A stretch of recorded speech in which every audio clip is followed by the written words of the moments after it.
Mopar fam? I hope everybody's having a fantastic time out there. So we're currently on our way to the house. We just got off work, and I wanted to put up this video tonight. It's going to be a short but sweet one. So we took the old limited slip out of Frostbite last night and installed a new one. So I ended up taking the old one apart to see or check the clutch packs on the old unit, and they were definitely worn out. Check this out. Alright guys, we got the old unit out. I took it apart. We got our clutch packs for each axle side. Spider gears over here.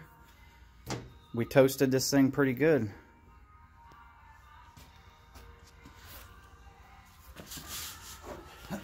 So this clutch pack right here, I'm going to take off this shim. You can see the little squares, which that's basically your clutch material. And each one of these plates have that same clutch material. Okay? So the clutch pack that's right up against the gear, you can see those little squares are pretty much gone, and we have two spots worn down completely to the metal. So that side on the axle is pretty much toast. That would definitely cause you a one wheelie wonder or one tire fire. Here's the other clutch pack, same thing, clutch material, and all of these discs didn't look too bad except for the one right up against the gear. And look at that. Woo! That's down to the bare metal right there, buddy. And that right there is what causes you one tire fire. Couple nitrous launches, maybe a little bit too much boost or stall converter, and you're going to start wearing out clutches. So as you can see, they were definitely toast, especially the one side was completely worn down to the metal, and that definitely explains why towards the end of the season we would get one good pass, and then the rest of the passes was just one tire fires. So definitely explains it. But yeah, I'm super glad that that part is over and done with. So that's one big thing off the list of things to do before the race season starts, as we got a lot of stuff to do and get done on this truck still.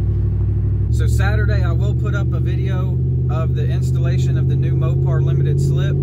I was going to try to get it up tonight, guys, but it's going to be probably a pretty long video, and I'm trying to edit it down to you know, not make it too boring or too long. So I'll definitely have it up Saturday for you guys, and hopefully that video helps you out if you guys are interested in trying to replace or install one of these things yourself. It's definitely not that hard, and I mean, I did it completely by myself, and trying to record the whole thing, which definitely takes a lot longer, trying to move the camera around and keep it adjusted and whatnot. If you have some help, you can probably do that job in a few hours. It's really not hard at all. I mean, the hardest part about it is just setting up the dial indicator and getting the adjustments right. But other than that, it's pretty much nuts and bolts, and that's it. It's not that bad at all. So we did keep my 410 gears, and we went back with a Mopar limited slip differential. And the reason I did that, and I was talking earlier about doing 456 gears, but decided to stay with my 410s. So after doing a lot of thinking and talking to some people, if this truck was NA, being no nitrous or supercharger, 456 gears or 488s would be ideal. But as you guys know, we got nitrous, and we're about to add some boost. And with that said, we really don't need that much gear for this truck. The truck's going to make more mile an hour staying with my 410 gears, especially with the other power adder. And that's just pretty much why we decided to stay with 410s. Not to mention, I didn't want to introduce any more wheel spin, possibly by going with bigger gears. We've been able to hook up pretty well from a dead stop without any spinning, at least when we had a good limited slip. So now that we got a fresh one, we should definitely have some good traction and be able to come out of the hole again pretty strong. But yeah, so one big thing off the list. Like I said, guys, I'll get that video up for you guys Saturday. Thursday, I will see you guys again for the subscribers build video. And we got a lot of stuff coming. I got the intercooler in the other day. I'm still waiting on the supercharger. I'm hoping it'll be here this week. If not, it'll definitely be here next week.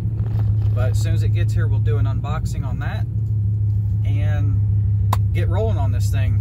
I'm going to try to start working on the intercooler part possibly this week. I think that's going to do it for this video, guys. As always, don't forget to hit that subscribe button and tap that bell button for the notifications. Stay safe out there, and we'll see you on the next one.